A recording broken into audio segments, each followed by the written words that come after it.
حضرت شیخ بایزید رحمۃ اللہ تعالی علیہ لکھا ہے کہ حضرت نے اپنے مریدوں کے ساتھ نماز پڑھنے جا رہے تھے تو گلی تنگ تھی تو اس جانب سے کتا بھی آ گیا. تو ظاہر ہے اگر تلقین آئی غیب سے کوئی دل میں خیال تو آیا ہوگا نا. تو حضرت نے اپنے کپڑوں کو بڑا سمیٹا اور سائڈ پہ ہو گئے کہ کتا گزر جائے کہیں میرے کپڑوں سے لگ ہی نہ جائے یہ. تو پھر یہ تلقین آئی غیب سے. وہ جو کتا ہے نا وہ بول اٹھا, عرض کرتا ہے بایزید کیوں مجھ سے اتنی نفرت کر رہے ہو؟ آپ نے فرمایا تو نجس ہے, میں نماز پڑھنے جا رہا ہوں, میرے کپڑے خراب کر دے گا, میں تو اس لیے پیچھے ہٹا ہوں. تو کتا آگے سے کہتا ہے حضرت اگر میں گیلا ہوں تو پھر نجس ہوں, پھر ناپاک ہوں, اگر خشک ہوں تو پھر تو میں ناپاک ہی نہیں, اگر آپ کے کپڑوں سے لگ بھی گیا تو کچھ نہیں ہوگا, اگر گیلا ہوں تو لگ گیا تو پھر آپ کے کپڑے ناپاک کروں گا. لیکن پھر بھی میری ناپاکی ایسی ناپاکی ہے کہ 3 بار کا جو پانی ہے وہ اس ناپاکی کو دور کر دے گا. اگر آپ کے کپڑوں سے لگ گیا نا 3 بار, اگر آپ اپنے کپڑوں کو پانی سے دھوئیں گے تو کپڑے پاک ہو جائیں گے. لیکن بایزید کبھی تو نے اپنی ناپاکی پہ غور کیا؟ میری ناپاکی تو وہ ہے جس کو 3 پانی دور کر دیتے ہیں, لیکن تیری ناپاکی تو وہ ہے جس کو 7 سمندروں کا پانی بھی نہیں دھو سکتا. جا کے پہلے اپنی ناپاکی دور کر. ہاں حضرت یہ اندر کی ناپاکی. اور کیونکہ بات ان سب بابوں کی ایک ہوتی ہے, انداز جدا ہوتے ہیں, تو پھر یہی بات حضور بلے شاہ رحمۃ اللہ تعالیٰ نے کس طرح لکھی.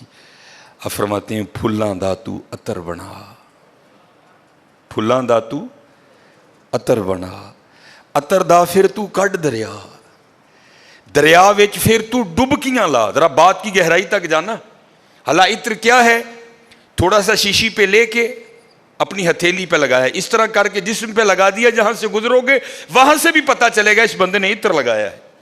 اگر تھوڑی امپورٹڈ شیشی ہے تھوڑا سا خود پہ سپرے کر لو, جہاں سے گزرو گے وہاں سے بھی پتا چلے گا کہ اس نے عطر لگایا. عطر تو اتنا سا بھی ہو تو وہ بو کو دور کر دیتا ہے, ختم کر دیتا ہے وہ. لیکن کتنا گہرا مصرع ہے, پھلاں دا تو عطر بنا, عطر دا پھر تو کڈ دریا. تھوڑا سا لگانا نہیں, پھلاں دا تو عطر بنا, عطر دا پھر تو کڈ دریا, دریا وچ پھر تو ڈبکیاں لا, پھر بھی تیری بو نہیں مکنی, پہلوں اپنی میں مکا. پہلوں اپنی میں مکا. انہوں نے تو بنایا تھا فقیر, چل تو آج تو بعد ساڈا فقیر لے, لیکن یہ میں اس نے پھر موقع ضائع کر دیا. میں حضرت پھلاں دا تو عطر بنا, عطر دا پھر تو کڈ دریا, دریا وچ پھر تو ڈبکیاں لا, پھر بھی تیری بو نہیں مکنی, پہلوں اپنی میں مکا. اور جس نے مکا لی حضرت اس کا کام بن گیا. وہ تو ہے ہی کریم. ہاں, اور کتنے کریم ہیں میں آپ کو بتا نہیں سکتا حضرت. یہ ہفتے کی رات تھی, جو پچھلا ہفتہ گزر گیا نا, جس طرح کل ہفتہ آئے گا.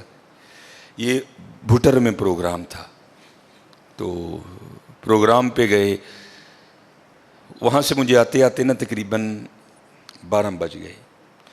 جب میں گھر آیا نا تو چھوٹا بیٹا میرا, سب سے چھوٹا ابراہیم, بڑا رو رہا تھا. تو ماں اس کو چپ کرانے کے لیے نا وہ ٹہل رہی تھی, اس کمرے سے اس کمرہ, اس کمرے سے اس کمرہ. تو وہ کہتی ہے کہ شاہ کے بعد کی اس کی طبیعت خراب ہے, مسلسل رو رہا ہے, میں نے بڑا چپ کرایا, نہیں کر رہا, تو اس طرح کریں اس کو کسی ہاسپٹل لے چلتے ہیں.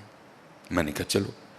عمل خدمت لے گئے, اور ڈاکٹر نے چیک کیا, اس نے کہا بچے کا گلا خراب ہے, اور جب بھی بچوں کا گلا خراب ہوتا ہے نا ساتھ پھر ان کے کان میں بھی درد ہوتی ہے, اس کے کان میں درد ہے اس لیے رو رہا ہے. اس نے وہ دوائی وغیرہ انجیکشن وغیرہ لگائے, اس کے کان میں ڈراپس بھی ڈالے. لیکن میں نے کہا نہیں, میں آدھا گھنٹہ ویٹ کروں گا, بچے کی جب طبیعت سنبھلے گی نا میں پھر ہی گھر لے کے جاؤں گا. ہم وہاں بیٹھ گئے. خیر بچے کی طبیعت سنبھل گئی, ہم لے کے نا گھر آ گئے.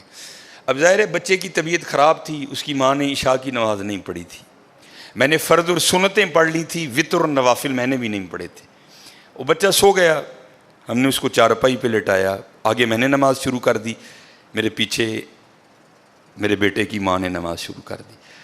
اب میری وطروں کی نا دوسری رکعت تھی, ظاہر ہے ماں بھی یہاں ہی ہوگی, وہ فرض پڑھ رہی تھی، میں وطر پڑھ رہا تھا، یا اس کی تیسری رکعت ہوگی یا اس کی بھی دوسری ہوگی یا چوتھی ہوگی.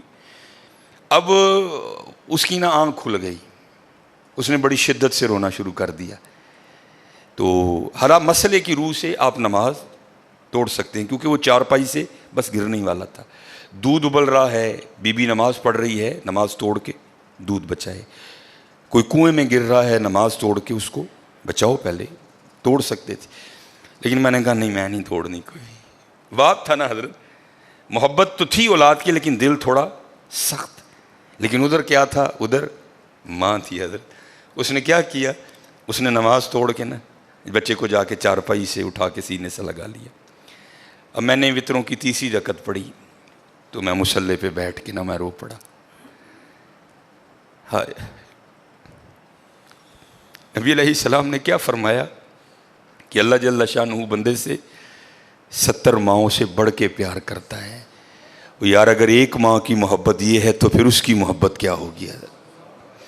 اگر ایک ماں کی محبت یہ ہے کہ اس نے نماز توڑ کے بچے کو سینے سے لگا لیا، تو پھر تصور کرو حضرت، جو 70 ماؤں سے بڑھ کے پیار کرتا ہے اس کی محبت کیا ہوگی؟ لیکن بات پھر وہی ہے حضرت، ہم تو مائل با کرم ہیں، لیکن کیا ہم تو مائل با کرم ہیں، لیکن آگے سے کیا؟